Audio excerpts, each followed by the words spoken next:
Hmm.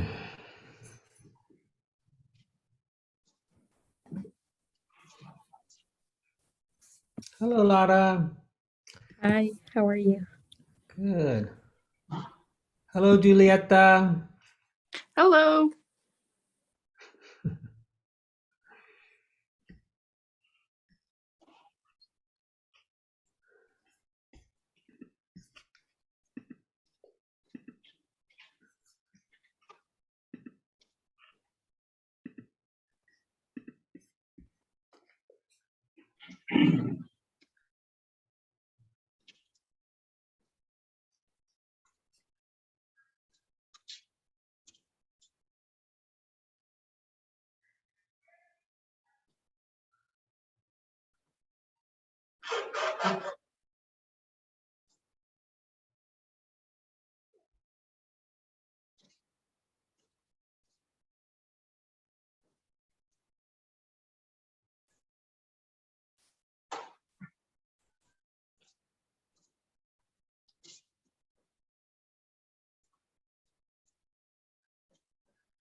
Well, for a minute when I saw there were 10 apuntados, I thought people were interested in what I might have to say from California.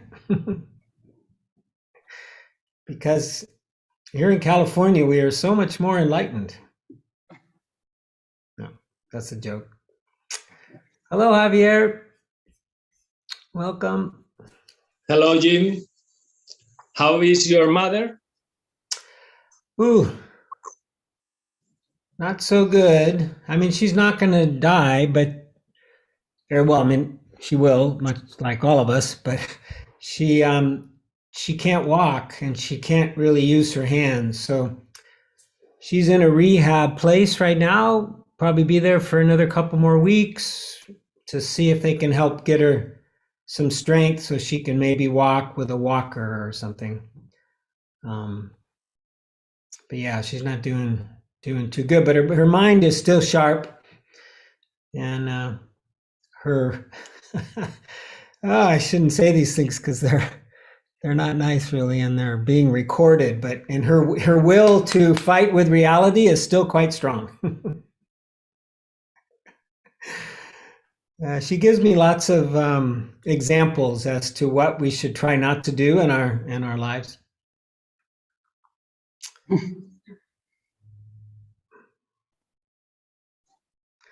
Thank you Any for later? sharing. What's that? Thank you for sharing. Oh, well, you're welcome. Yeah, it's funny how sometimes I'll laugh because to me it's almost kind of comical. But she seems to sort of like me laughing, and so then she'll even kind of get on a run, of all the things she can't accept and how awful the nurses are, and how unpleasant her life is, and Oh, hello, Emilio. I need to talk to you. I keep forgetting to call you. I need to do that. Whenever you want. Yeah, we need to file the papers or whatever. We don't want to be in delinquent.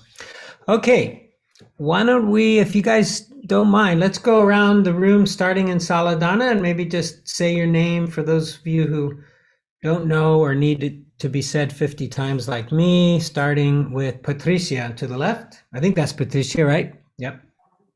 Yes, Patricia. Okay. I used to come a lot many months ago. This is my first time.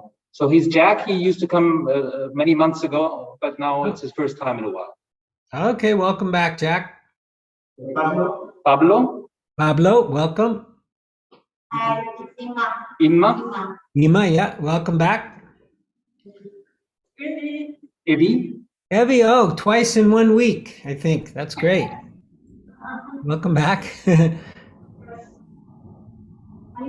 Alicia, Alicia, and Carlos. Carlos. Okay, and I know up on the screen it's not in the same order, but why don't we start with, this sounds so funny, I'll say Lara, but Lara, you also say your name. Hola, I'm Lara. Lara, Javier, Hello, Javier.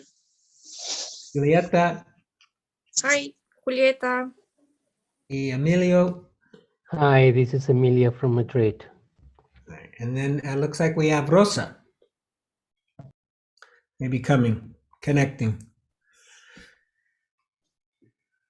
Well, thank you for showing up, continuing our Sunday English Sangha.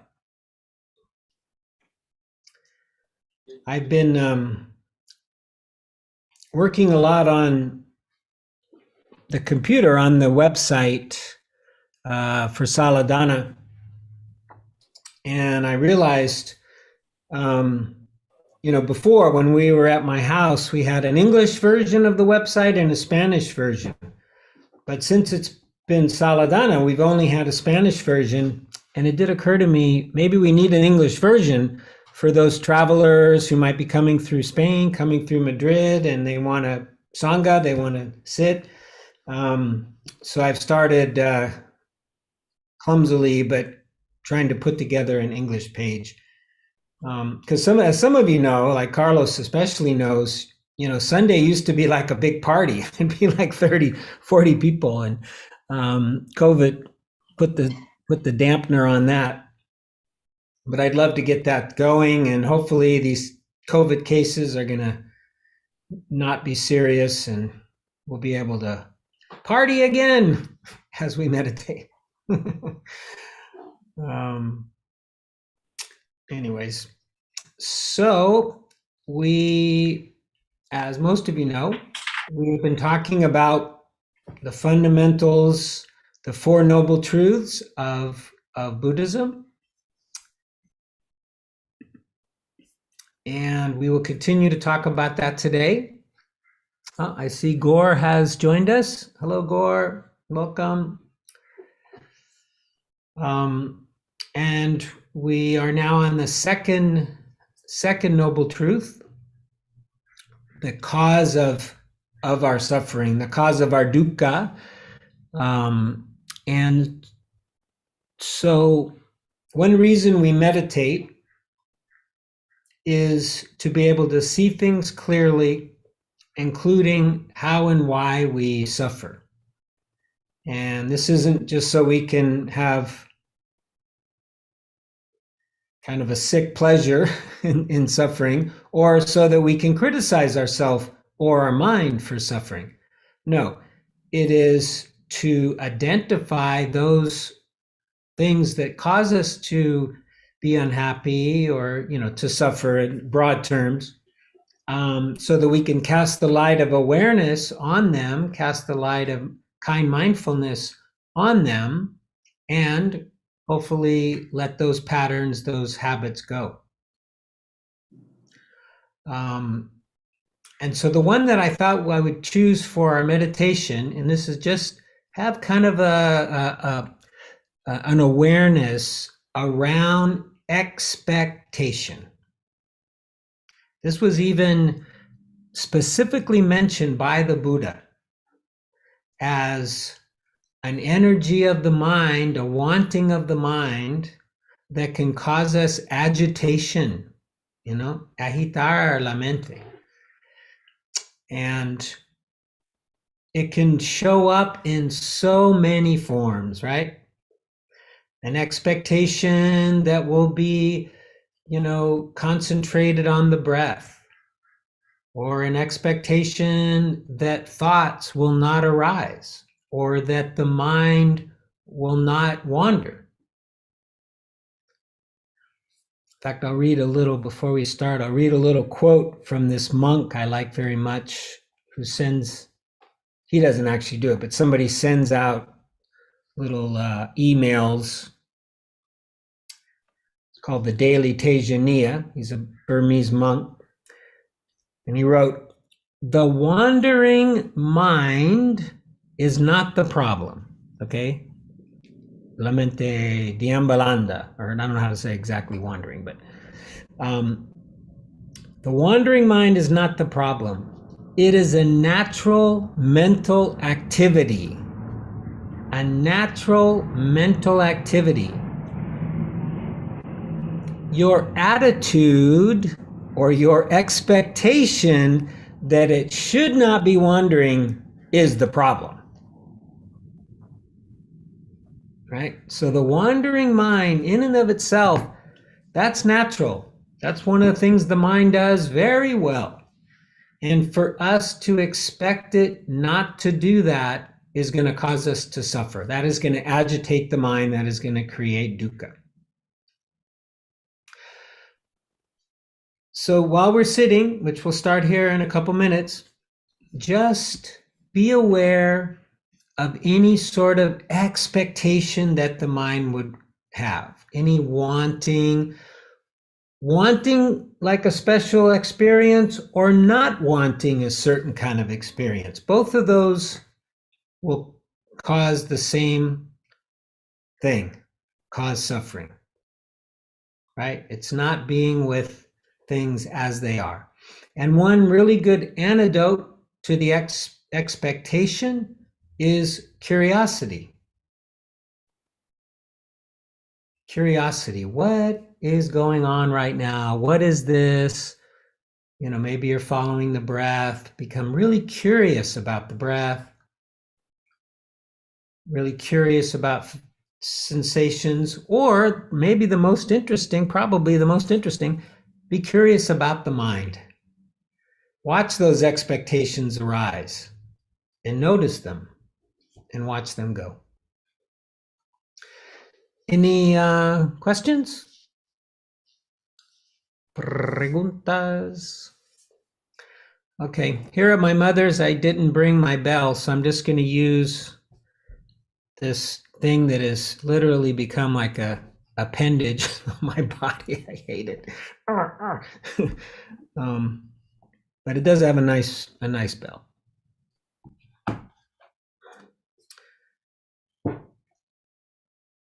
Okay, so it'll give us a little, there we go, starting bell.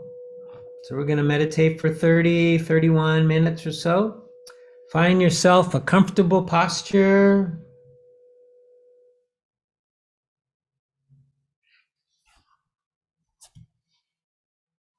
One that is stable, erect, upright.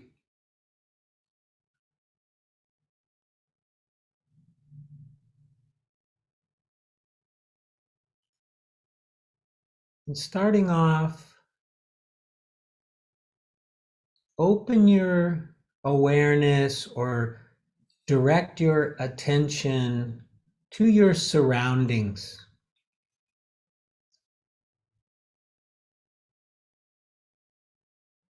So, listening, noticing any sounds that might be in the room or coming into the room from outside.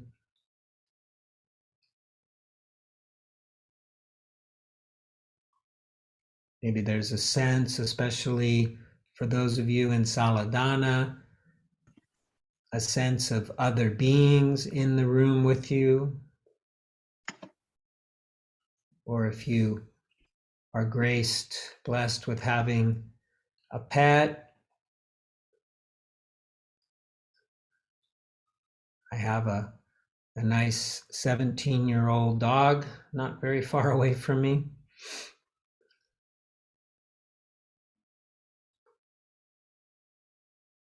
You know, maybe noticing the air, the quality of the air, the temperature. Might be some smells, possibly.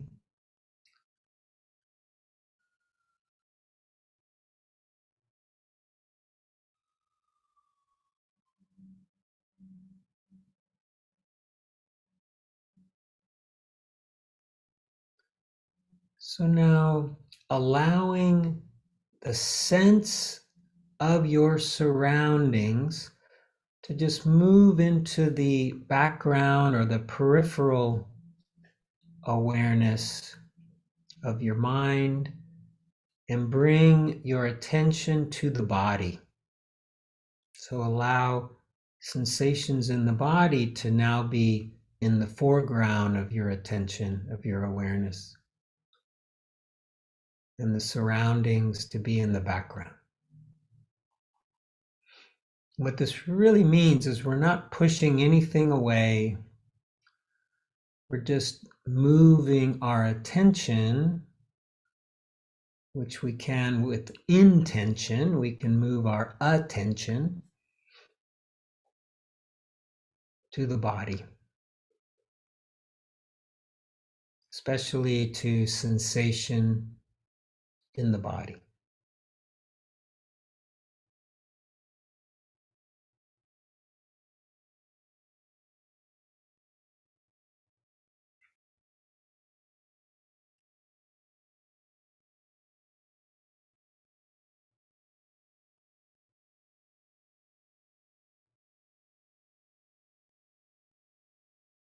So maybe there's sensation at the points of contact. The body's touching the floor, the cushion, the chair.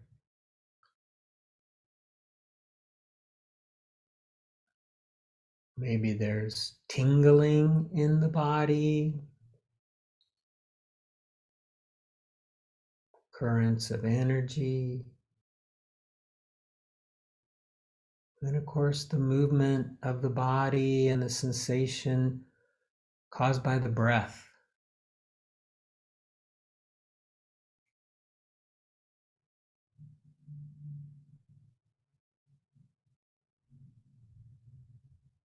Now, the body itself makes a very good anchor for your attention. So, whenever the mind wanders, you want to bring it back or bring the attention back to something. So, you can bring it back to the body, sensations in the body.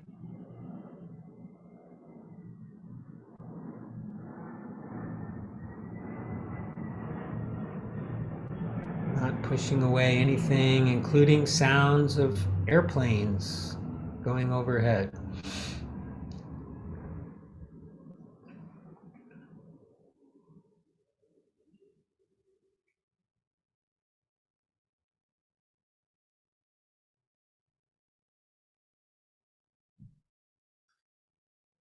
So let's refine the attention a little more and let's go to the breath. So allowing the sensations in the body to move to the background, and we become more attentive to the sensations of breathing. Movement of the belly, movement of the chest, sensations at the nostrils.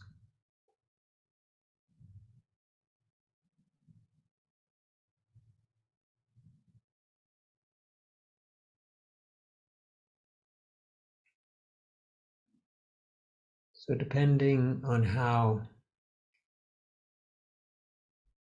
agitated, excited your mind might be, or sleepy, drowsy your mind might be, following the breath in the body is a very good anchor as well, like the body.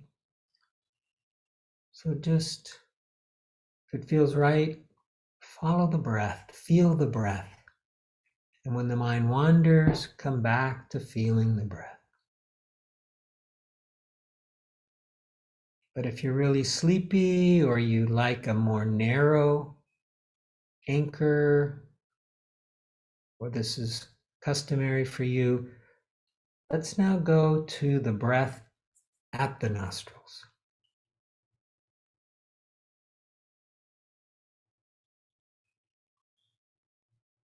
Just feeling any sensation, the tip of the nose, or maybe in the nostrils, the fossae nasalis, or even the upper lip. And that can be your anchor, where you come back to when the mind wanders. So depending on your practice, it could be the full body, the body breathing, or the breath at the nostrils. And with the breath, you could use counting as a tool to help you stay connected, counting up to 5 or 10, depending on your practice. Or you can use labels. Breathing in, breathing out, thinking when the mind wanders, thinking, returning, breathing in. So I'll be quiet for a while. I'm going to even mute because of the planes, and we'll practice a bit in silence.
does not matter how many times the mind wanders or how long we can stay with our object. Just so long as when we notice, we can come back to the object. That's the exercise. Coming back again and again. We have no control over the mind wandering. It does that on its own. But we can intend to come back to our object.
So for this remaining 10 minutes or so of our formal practice, I invite you to shift your attention ever so slightly or expand your attention ever so slightly to observe the mind, the mental activity of your mind. So the breath is still there, if that's been your anchor. You're following the breath, but it's as if you have one eye on your mind. And just notice what kind of thoughts arise.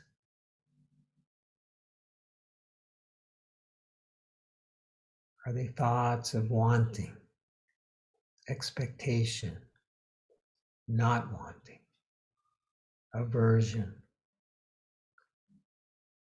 Not judging them, just being curious. And maybe also noticing how the awareness of the mind might cause there to be more spaciousness, more stillness. Also be aware of the effect that your attention on the mind has on the mind.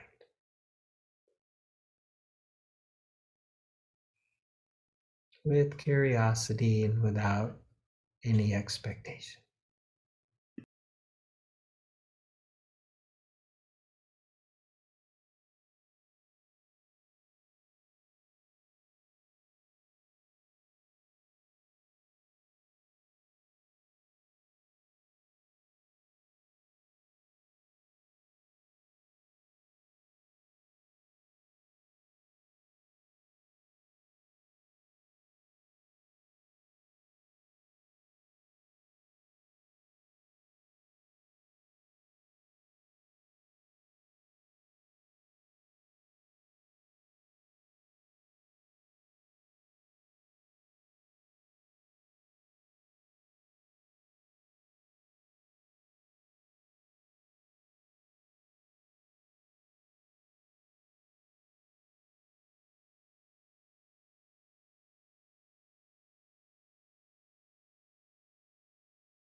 wherever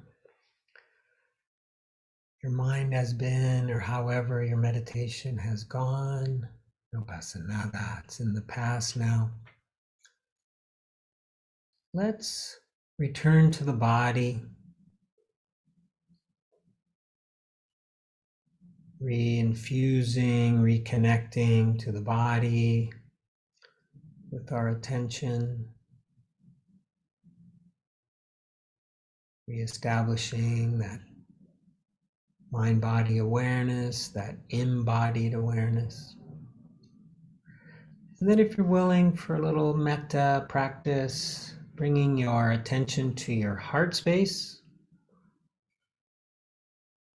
to your chest area, and thanking yourself for your practice, for taking time out of your day to do this very important act of self-care and kindness. And then taking this gratitude and mentally thanking others at Saladana or on this call for their practice, the goodness of their practice, supporting our practice.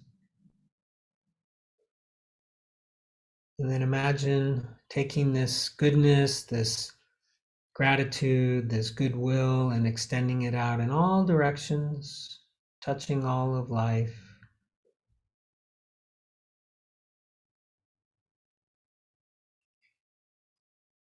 And when you hear the sound of the bell, which I think is just one bell, just noticing what comes up in the mind or in the body.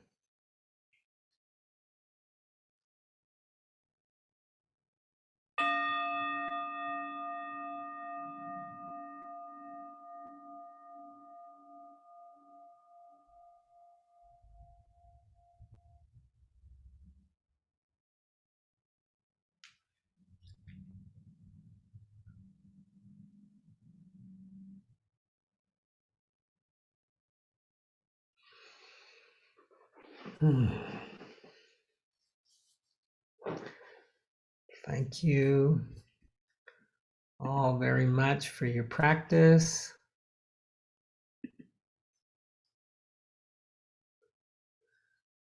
That's kind of interesting. I changed the screen where I can have me. I'm not sure I want to look at me, but as well as Saladana. In fact, I don't particularly want me. I'm gonna take that off. So, thank you.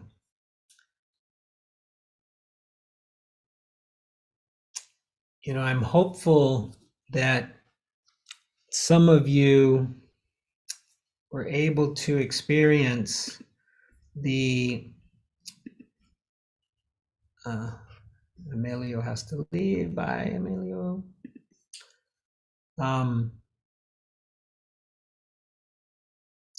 Experience or see how the mind just habitually craves, right? It just habitually wants something. Sometimes it just wants to want. In fact, a lot of times it just wants to want, you know?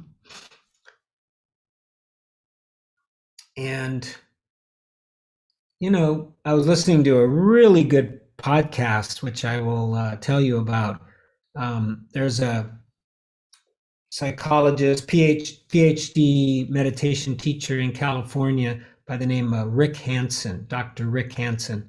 He's written a number of books. He has a very successful group that he leads on Wednesdays, and he does a podcast with his son called Being Well. Being Well. And they had a guest on there, another PhD by the name of Judd Brewer, who I think I've spoken about before. He's a clinical scientist and does a lot of study. And he has a specialty of addictions, drug addiction, alcohol addiction, sex addiction, and so forth. and he is an ardent practitioner, right? He's a Buddhist. And this particular podcast was called The Science of Self. The Science of Self. And I know we've talked a bit over the years about the concept of self and the Buddhist view on self, that there is no self or not self, anatta being the Pali word.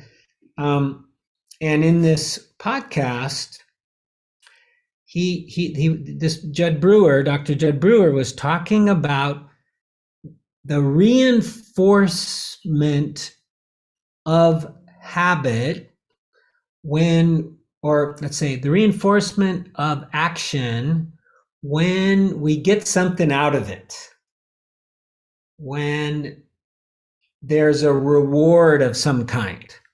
And he was saying that the habit gets formed not by the thing itself, but by whether or not there is a reward. We get something out of it. So if you take, for instance, and this is, my understanding, interpretation of what he said.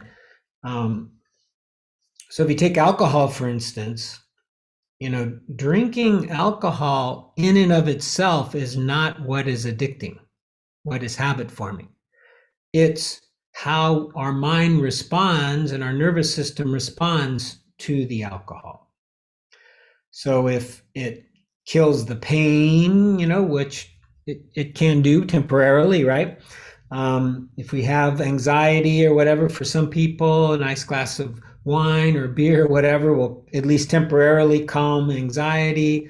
There can be a number of kind of positive reactions to alcohol that will cause or create a habit or even an addiction, right?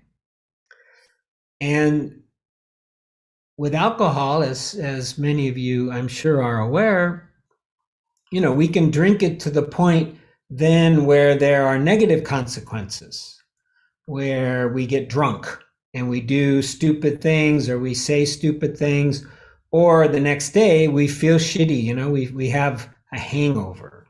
We call it in English a hangover. You feel sick the next day.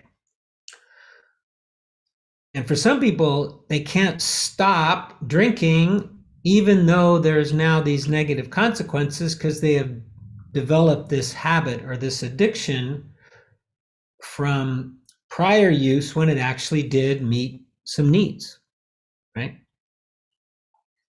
And so even there, this is a form of wanting this habit, this belief that the mind has, oh, if I just have a drink, I'm going to feel good. I'm going to feel better. And in Buddhism, we're very much trying to slow the mind down enough so that we can see those desires, those wants, when they arise, where we can intervene even in that moment and ask ourselves, will another drink give me what I want? Is that a good idea? Is that a wholesome act? And we keep on, hopefully, developing this practice where as things arise, we experience them, we feel them, we're aware of their presence, and we watch them pass through us. This will happen including with addictions to alcohol, addictions to anything, addictions to addictions. Is that these things are also impermanent, they're temporary, they come, they stay a while, they go.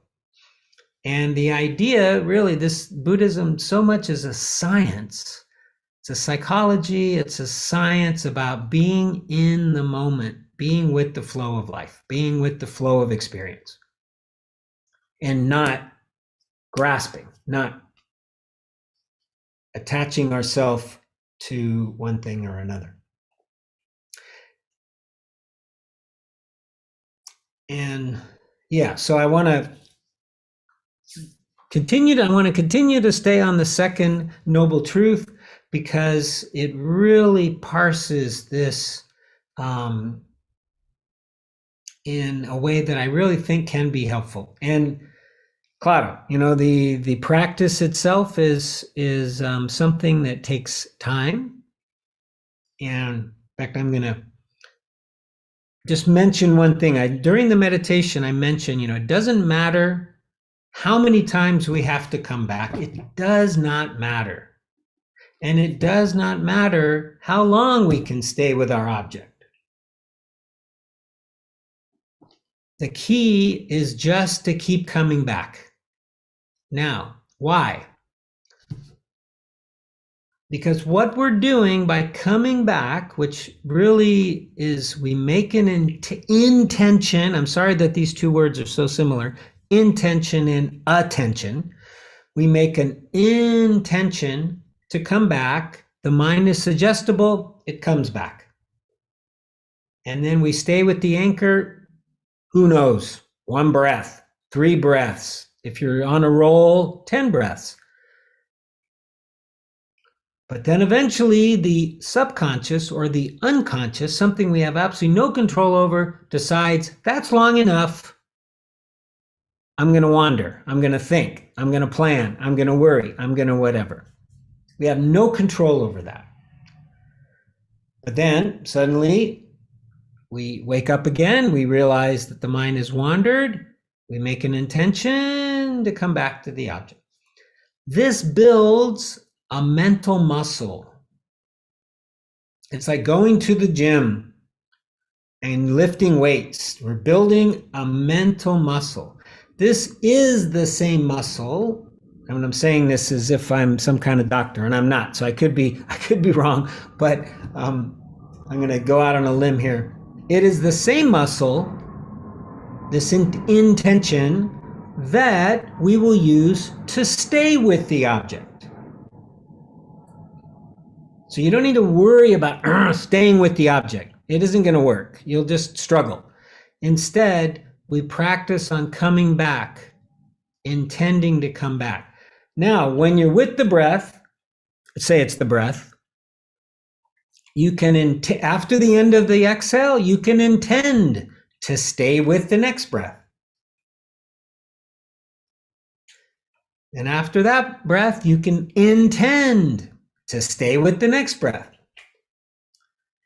And you'll be using the same, mental muscle, so to speak, that you're developing by coming back, coming back, coming back. You'll be able to draw on it. It'll become stronger. And when we can start to stay with our breath a little longer, 3, 4, 5 breaths, wander, come back, 3, 4, 5 breaths, phenomenal.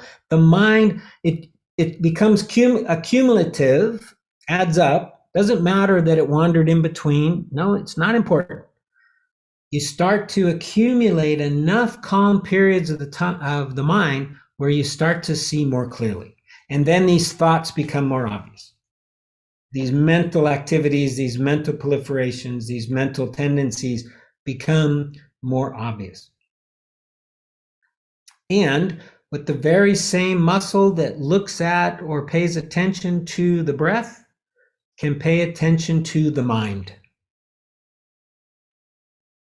Now I have some, tricks that I use that, I've heard along the way that I find very helpful.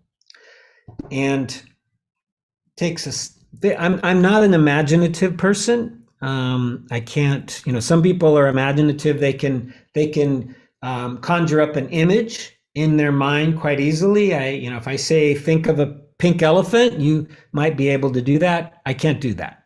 And a lot of people, cannot do it. We're more, what's the word? Tactile. We're more in the body. Those of us who can't imagine so well.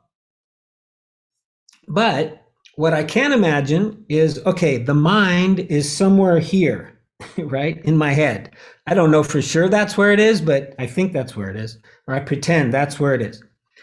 And so then with my mind's eye, I look into this part of the head. which of course there's nothing but space there, which, which is kind of the idea. You know, you look into the mind. I'm waiting for a thought. I'm like, okay, come on, I'm waiting. Think. Come on.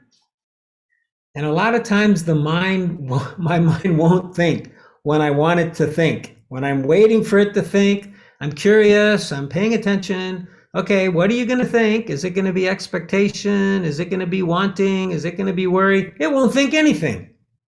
Ah, but how nice is that, right? The mind is quiet.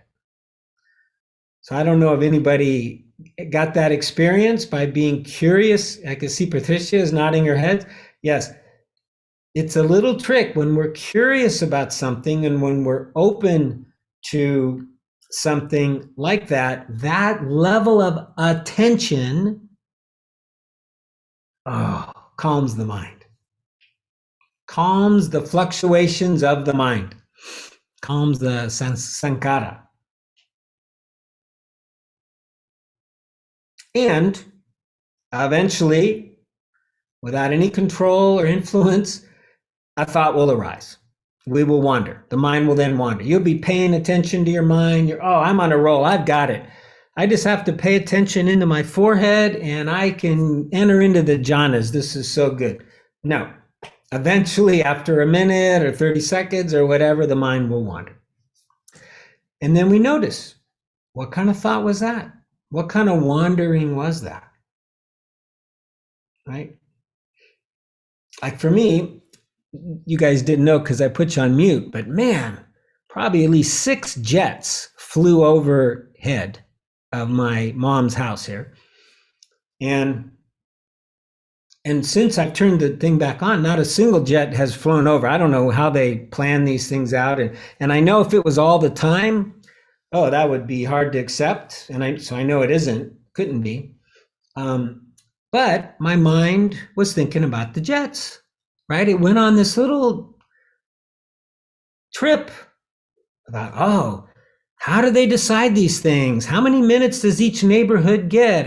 Is this the rush hour for the jets? It just went on, all starting with just noticing there's sounds of jets. And this is what the mind does, right? And this is how things are. It's the default mode, right, of the mind. And so if we expect it to be different, we're going to bump up against reality, right? We're going to bump up against the mind doing its thing and us wanting something different. This will cause us to suffer. And let me, maybe before I go to Joseph Goldstein, I highlighted a few things in Joseph Goldstein's book that I thought were really good. But why don't we do a little walking meditation to stretch our legs, and then we'll read from the book a little bit. Does that sound all right? If I get a thumbs up or thumbs down, everybody's thumb seems to be up. Okay. So we'll do 5-6 minutes of walking, and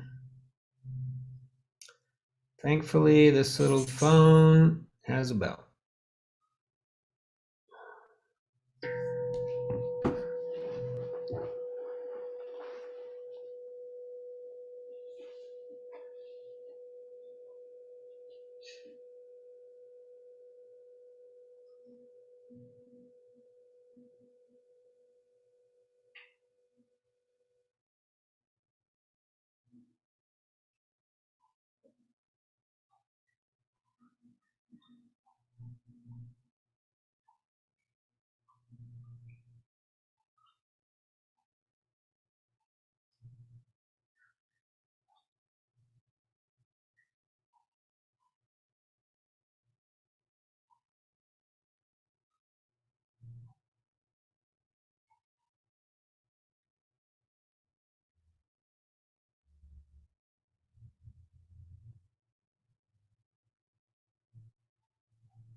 Well, thank you very much.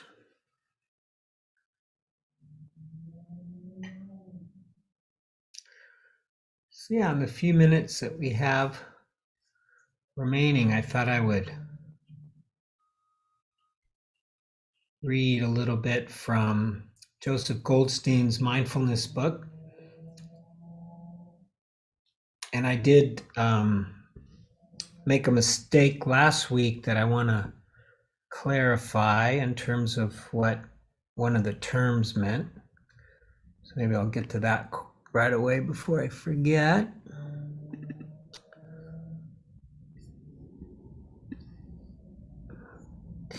Okay. So again, just a quick summary that the Buddha, again, the cause of our discomfort are airplanes. No, it's wanting the airplanes not to be there. The cause of our dukkha, our suffering, our anxiety is craving, thirst, tanha, wanting things to be different than they are, really is a colloquial way of maybe saying it. And he breaks it down into three forms of craving: the desire for sense pleasures, which is one that we're going to talk about in our remaining few minutes. And then the second one is the desire for becoming. And the third one is the desire for non-existence, or no longer becoming anymore, non-existence. So we'll get into those next week. But starting just with sense pleasures. So here is a summary of those three: sense pleasures, renewed existence or becoming, non-existence or non-becoming. So I'm going to go to the thing that I read the other day where I made a little boo-boo. It's right here. So in the blue, this is what we believe the Buddha has said. This is what's been chanted, over, and this one's actually chanted even today for 2,600 years by monastics. So I'll just read it again because I just think it's so important. People who are not free from lust for sensual pleasures, and that word lust, is an interesting translation, but just think of it as wanting. It's not, like sexual lust. It could be that too, but it just means that wanting, right? People who are not free from lust for sensual pleasures, who are devoured by craving for sensual pleasures, who burn with the fever of sensual pleasures, still indulge in sensual pleasures. The more they indulge in sensual pleasures, the more their craving for sensual pleasures increases, and the more they are burned by the fever of sensual pleasures. Yet, they find a certain measure of satisfaction and enjoyment in dependence on the 5 chords of sensual pleasure. Now, what I want to clarify is chords. I wasn't sure what that meant, and probably it's right in the word cord, as in like a strand, as in a weaving, and these are the 5 senses. So it's visual, right? Audio, the taste, the smells, the tactile sensation. So because these are where, in addition to the mind, right, these are where the sensual pleasures come in, right? We see them, we see beauty, we hear something that we like, we feel it, we taste it, we touch it, we smell it. So that's what he's talking about, is we become literally like slaves to the desire for sense pleasure. And this is very true in our Western world. I mean, on the flip side, it has created beautiful art and beautiful music, buildings. So many things really come out of this craving, material things. But as the Buddha pointed out, and I'll go back to the beginning here.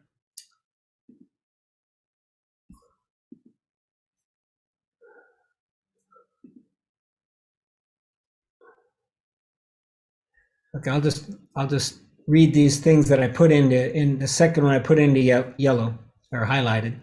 It would be worth examining the motivating forces in our lives, becoming more conscious of what it is we desire, what moves us to act. This is Joseph Goldstein talking.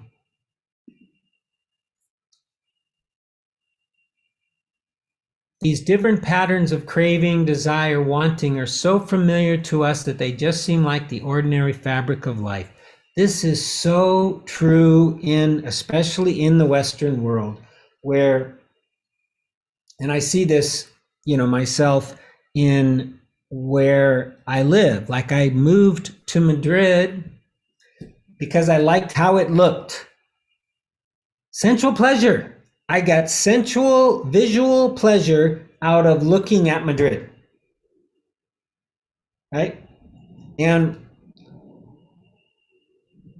I discovered, I moved around Madrid and I checked out the different neighborhoods, La Latina, Lavapiés, Malasaña, the different, Salamanca. And I found the ones that were most pleasurable, the ones that gave me the most sensual pleasure, and that's where I stay. So it's almost like I'm being pushed around in a way. I'm a slave to the sensual pleasure. And I'll be transparent.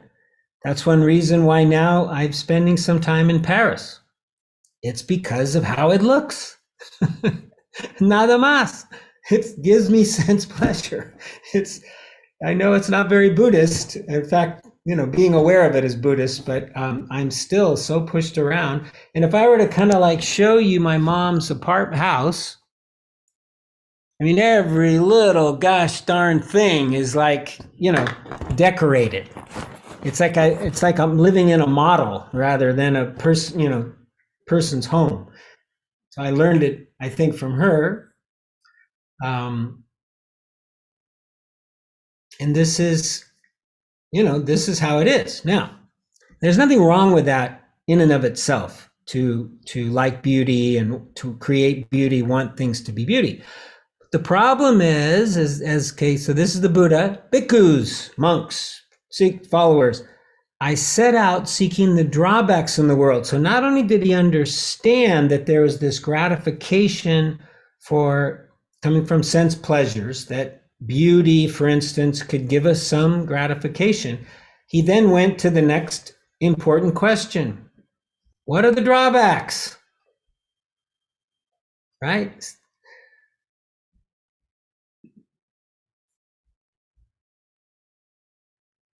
Let's see if this is...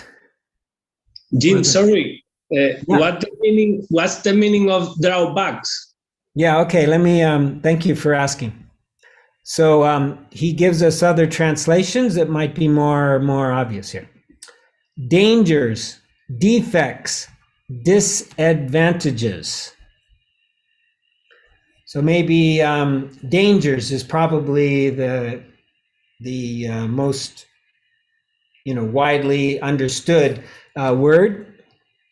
So like going back to the alcohol, my example, the drawback of alcohol, there's several, but the big one for many people is the hangover the next day, right? You don't feel that good especially if you drink too much. Another drawback of drinking, especially if you drink a lot of beer, is you might get a big pot belly. Especially men will develop a big belly from drinking too much beer, and then your health starts to decline and so forth.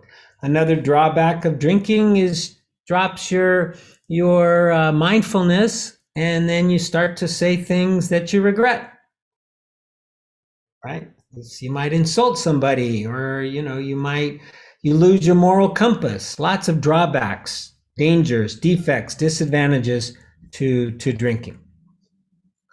So the Buddha called them, the word is this one here, Adinava. See, it's kind of like Nava, Dinava, Adinava. So Dinava, when there's an A, it negates whatever it was. So I guess Dinava would be something good, and then Adinava would be something bad, downside.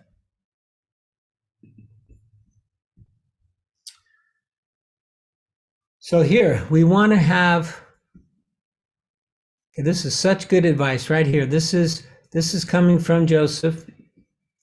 How many of us, when times are good, like when we're having those drinks with some friends in the tarafa, and we have one beer, and then I need a cigarette, right? And so then you smoke a cigarette, and then the taste in your mouth is so I need another beer, and then you have two beers, and another cigarette would be good, and then and pretty soon you're off to the races. How many of us, when times are good, when we're enjoying the various joys and pleasures of the world, have enough presence of mind or foresight to stop and consider, what is the downside here? We usually don't ask us. We just keep right on going.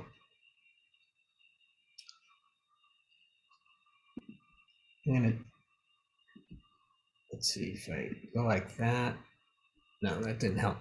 Right here, this is what I wanted to highlight.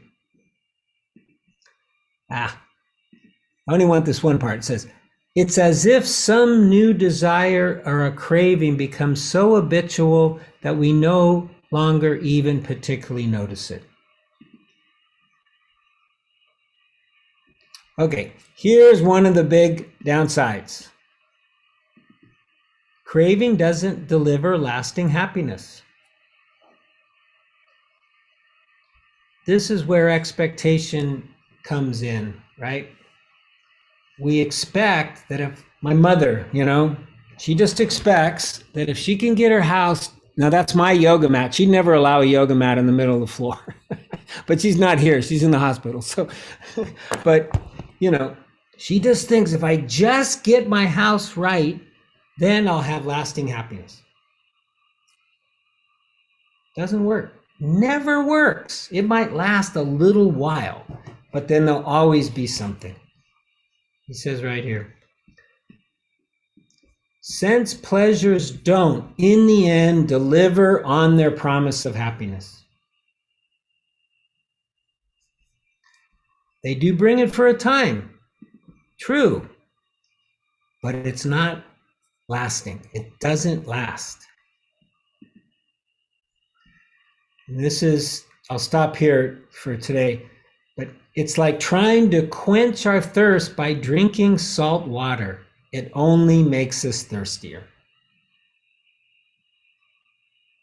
And this is just the human condition. It's just the way we are wired. It's not bad or good or we're somehow wrong for that. It is the way it is. It is the way it is.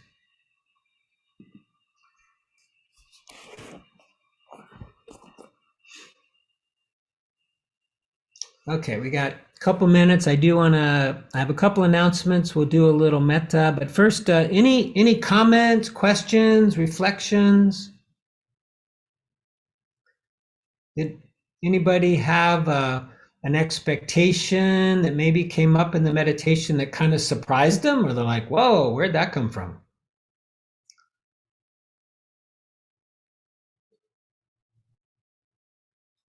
No? All right, well, keep meditating.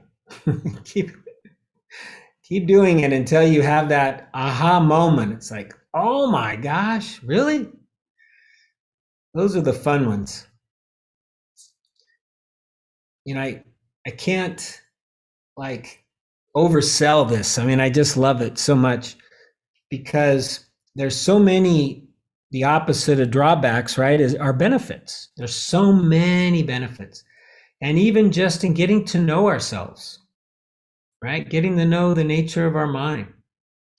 This can be so helpful just in our regular lives. Many of us are kind of clueless, and we all know people like that too, where they have no self-awareness whatsoever,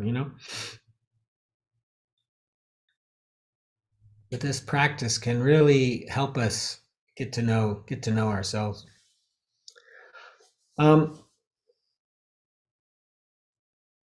yeah, so maybe I'll stop there. We'll do a little metta practice. Even here, metta for some people can actually trigger more mindfulness even than using the breath or whatever, in the sense that while we're doing these phrases, also kind of keep one of your eyes on your mind. What is it thinking? Like if we say, may I be happy, does the mind say anything? Like, maybe it says, oh, that seems so selfish. Or, happy, I'm not happy, or I can't be happy, or of course I'm happy. I don't need to say that. Whatever the inner talk might be, just kind of keep, part of your attention, part of your awareness open to whatever the mind's dialogue might be while you're going through the phrases, right? Because especially they can become kind of just sort of robotic in a way, in which case the mind will go into default mode and it'll start to think what it thinks. So just try to be aware of that. Okay. So finding your comfortable posture.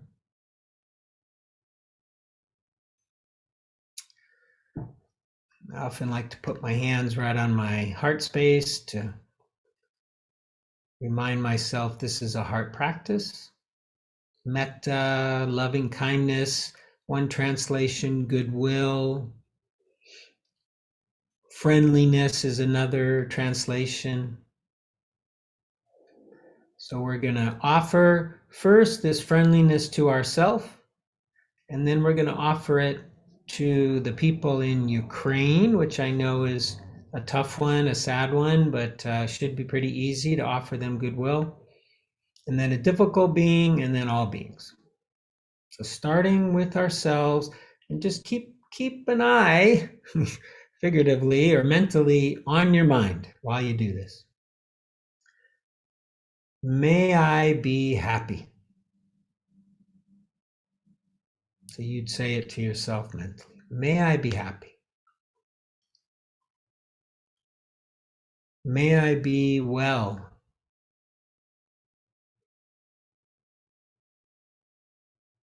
May I be safe.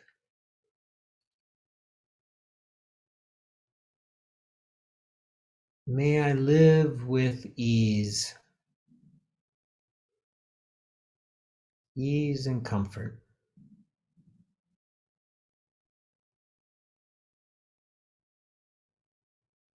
So that was first person.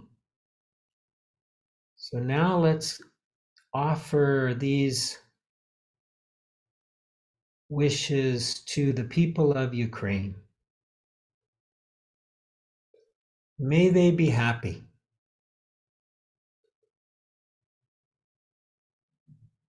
May they be well.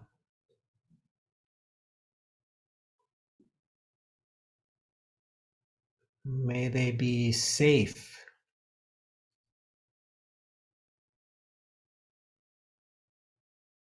May they live with ease.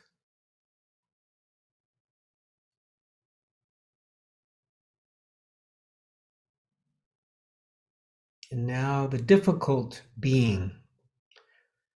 So normally in a short version of metta, we don't pick somebody too triggering, too overwhelming. So just somebody maybe who said something that hurt your feelings a little bit, maybe you have a little resentment towards someone. Just pick someone where there's a little conflict maybe.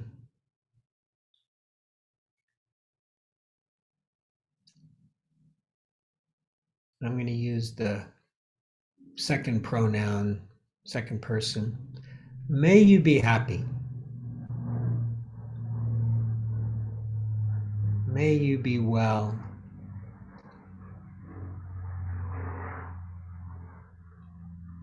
May you be safe.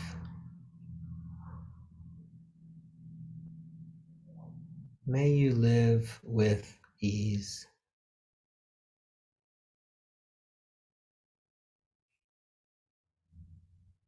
And now all beings in all directions. May all beings be happy. May all beings be well.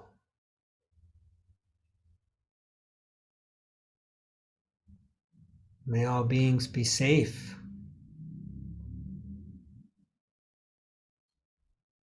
May all beings live with ease.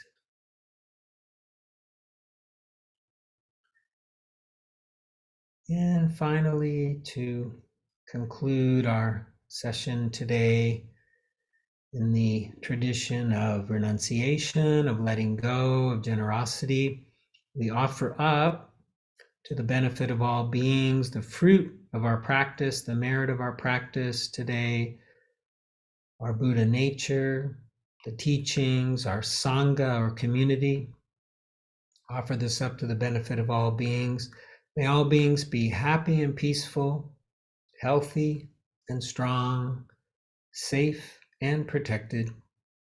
May all beings be free from suffering and the causes of suffering, free from war and violence, discrimination, racism, and free from coronavirus in all its forms. And may all beings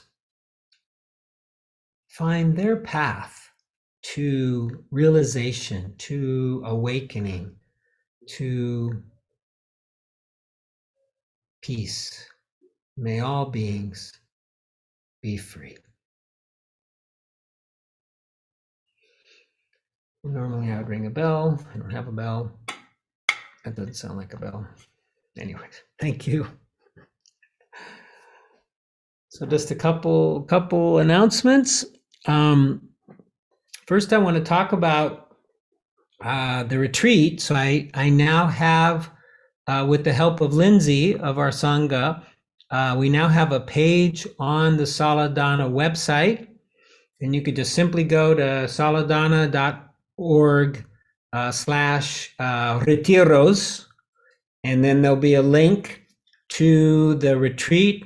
Thank you, Rosa, with Bhante Sanata Vihari in May. And it's got his bio there and so forth. And I'm really excited about this.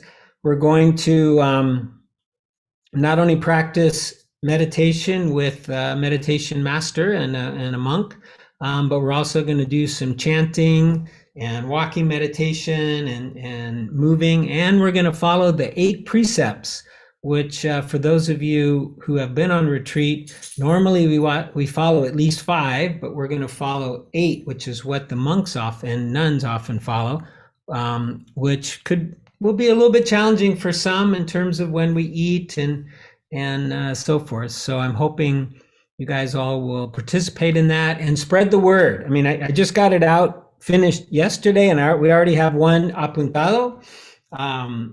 And I'm really excited about that, and hopefully it'll fill up quickly. And then lastly, just about dana, which, by the way, on the retreat, there is a certain amount of money that we need to pay for the food and the lodging.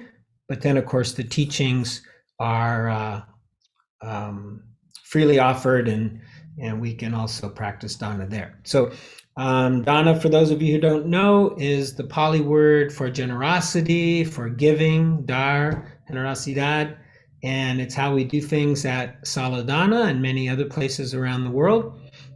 We just offer these things freely and trust, right? And so you all can also practice, and it's really a practice. It's like meditation. And I know in Spain, it's not as practiced as much as, say, in America, where our government actually gives us huge benefits for being generous, which is really, I think, kind of clever.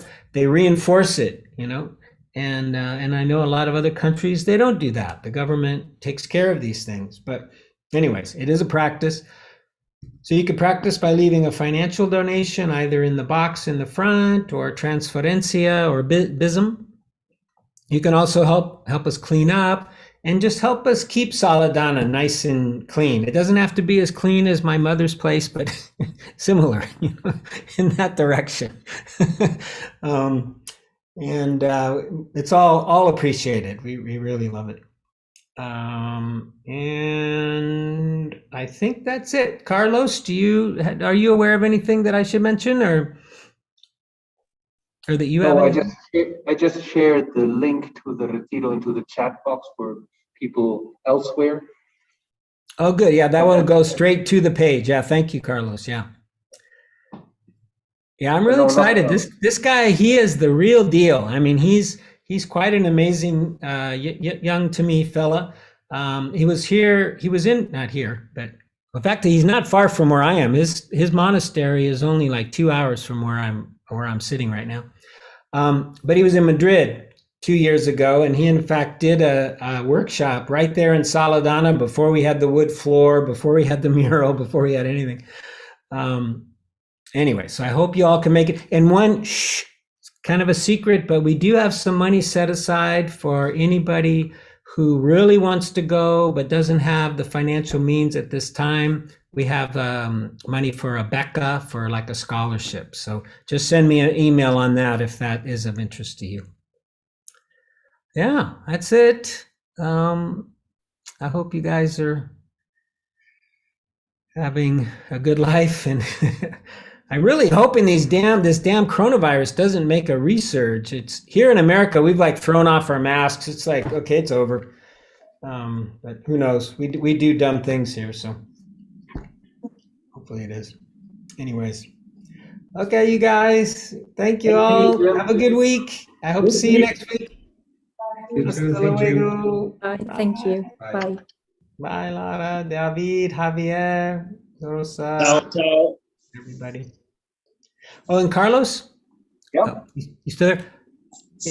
Are you going to be back? Or never mind. I was going to send you something to put on the bulletin board, but I can send it to Chema. He'll be better because he'll be there tomorrow. Okay.